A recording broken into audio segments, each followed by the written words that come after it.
ये जो बार बार एक नरेटिव बनाया गया कि साहब भारत जो है वो 1000 साल से गुलाम है, ये नरेटिव भी भारत के इरफान हबीब और रोमिला थापर ने बनाया और इस देश के मुसलमानों ने बनाया कि कॉन्स्टेंटली इस पूरी कम्युनिटी को एहसास कमतरी में रखो, इंफिनिटी कॉम्प्लेक्स में रखो। जबकि जबकि ओमेन जी का कहना है कि हम इस तरीके से गुलाम नहीं रहे हैं, कभी भारत में मुगलों का पूरा राज नहीं हुआ है। और जो बहुत सारी लड़ाइयों, खासतौर से जो राजस्थान की बहुत से युद्ध थे, उसके बारे में कुछ नई रोशनी जो है डॉक्टर ओमेन जी बार बार कहते रहे। डॉक्टर साहब, आप जरा सा अपनी बात बताएं। मैं जैसे निवेदन कर रहा था ललित भाई के आने से पहले कि महाराणा हमीर सिंह जी ने मोहम्मद बिन तुगलक को 6 महीने कैद करके रखा। इसी तरह महाराणा कुंभा ने मालवा के सुल्तान महमूद खिलजी को 6 महीने अपने यहां पर कैद करके रखा।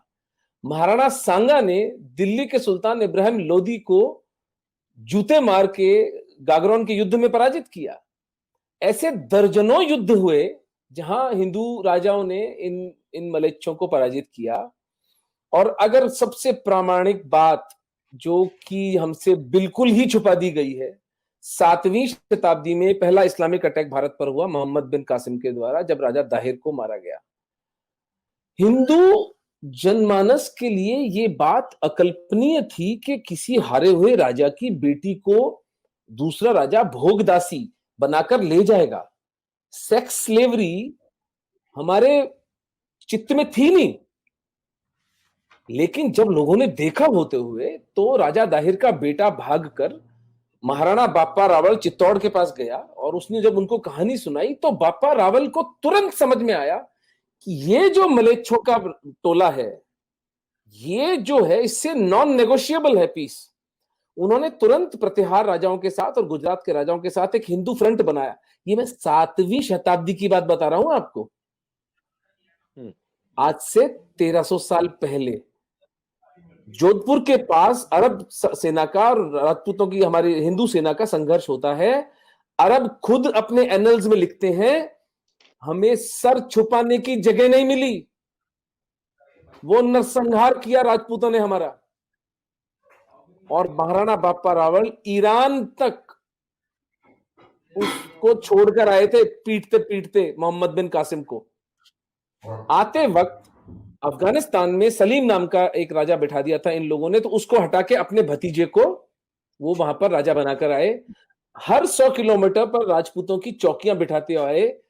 उसका प्रमाण ये है, 7वीं शताब्दी से लेकर 1192, 500 साल तक भारत इस्लामिक आक्रमणों से बचा रहता है उन चौकियों के कारण। राष्ट्रपिता का हुनर होते, राष्ट्रपिता बाप रावल थे इस देश। तो उस समय में जब कोई संचार माध्यम नहीं था, कुछ नहीं था, 500 साल तक हम सुरक्षित रहे उस महापुरुष की वजह से।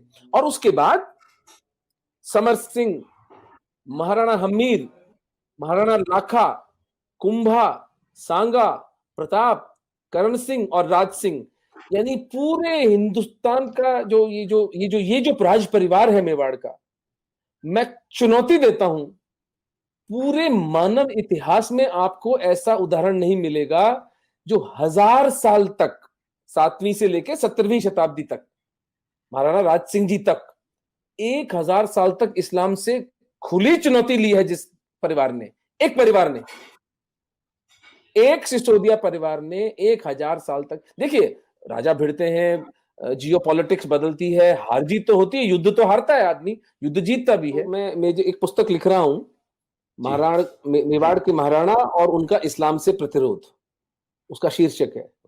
तो उसमें मैंने जो एक चैप्टर जो है पूरा इस पर लिखा है कि द लाई कॉल्ड दिल्ली सल्तनत, दिल्ली सल्तनत नाम का झूठ, और मुगल एम्पायर भी झूठ ही था। देखिए एम्पायर जब होता है ना कहीं, तो वो क्या उसके मानक होते हैं, वहां कोई टैक्सेशन हो, वहां पर कोई आर्ट हो, कोई कॉमर्स हो, ट्रेड रूट्स हो, वहां के लोगों के क्या लिटरेचर पे कंट्रीब्यूशन था, आपको मिलता है कोई 150 साल के मुगलों के राज के अंदर? आपको सिवाय इसके कि कभी दक्षिण में रिबेलियन हो रहा था, कभी आसाम के अहोम कर रहे थे, कभी कलिंग में हो रहा था, कभी अफगानिस्तान में हो रहा था, कभी मेवाड़ में हो रहा था, कभी पंजाब में हो रहा था, कभी कश्मीर में हो रहा था, कभी सिंध में हो रहा था। ये सिर्फ इस देश को अन्य अन्य हिंदू राजाओं के साथ मिलकर मैनेज कर रहे थे, जिसको कि मुगल एम्पायर कहा गया। यानी झूठ की भी कोई सीमा होती है। और दिल्ली सल्तनत वॉज अ जोक। मेहरौली से लेकर और यमुना तक का राजा थे, और ये लुटेरे थे। ये कोई क्रिएटिविटी इनकी थी नहीं। मर्सनरीज थे, पैसे के लिए लोगों की हत्याएं करते थे, लोगों को मार डालते थे, स्त्रियों का शोषण इनका धंधा था। और हिंदुओं को ये बात अच्छी तरह समझ में आई, और हम कभी गुलाम नहीं रहे, एक क्षण के लिए हम गुलाम नहीं रहे। क्योंकि यदि अगर हम गुलाम 10 साल के लिए भी एक छत्र राज हो जाता इनका, तो एक भी हिंदू नहीं मिलता सर यहां पर। जो प्रताप की महानता निकल कर आती है वो इस बात से निकल कर आती है कि उन्होंने अपना भाला, अपनी तलवार, अपना बिगुल तब बजाया जब वो नितांत एकाकी रह गए थे। ईडर, आबू, बांसवाड़ा, डूंगरपुर, मालवा, आसपास के सब राज्य अकबर के समर्पण कर चुके थे, एक प्रताप नहीं झुके। आज अगर हम हिंदू हैं तो एक प्रताप के कारण। तो ये कहना कि भारत में हिंदू जो थे 1000 साल गुलाम रहे, भैया पर्शिया गुलाम हुआ था जो ईरान बन गया, मेसोपोटामिया गुलाम हुआ था तो इराक बन गया, इजिप्शियन सिविलाइजेशन गति देख लो उसकी क्या हुई है।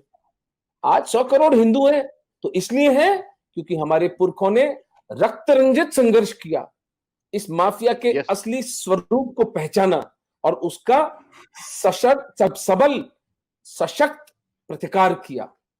ये तो पिछले 70 साल में इन मलेच्छों ने क्या किया कि उसका भी मैं एनालिसिस कर रहा था कि 47 से लेकर 77 तक 5 हमारे जो शिक्षा मंत्री थे वो शांति दूत थे, जिसमें वो मदरसा छाप आजाद था, फिर वो नूरुल हसन, फिर वो हुमायूं कबीर, फखरुद्दीन अली अहमद, MC चागला।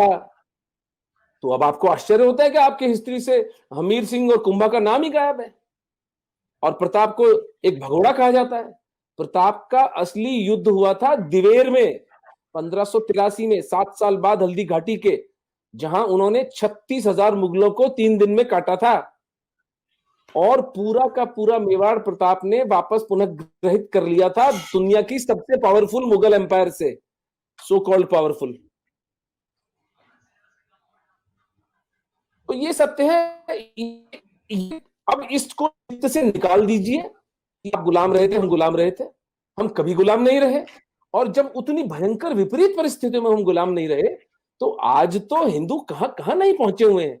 अब केवल इस बात की आवश्यकता है कि हम कनेक्ट करें एक दूसरे के साथ, हम अपने रिसोर्सेस को पूलिंग करें, धर्मांश दें, एक दूसरे का सहायक बने।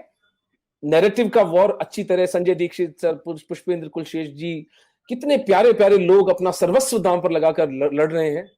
अब तो it's a matter of time कि हम इनको पराजित करें। They will not know what hit them. इनका खेल पूरा का पूरा समाप्त हो चुका है। जो दुख हमारी बच्चियों को, जो दुख हमारे कश्मीरी पंडितों को उठाने थे वो उठा चुके। हाथ जोड़कर, सर झुकाकर क्षमा मांग सकता हूं, लेकिन अब ये सिलसिला समाप्त है। अब सनातन धर्म पुनर्जीवित और पुनर्विजयी होकर रहेगा, कोई विकल्प ही नहीं है।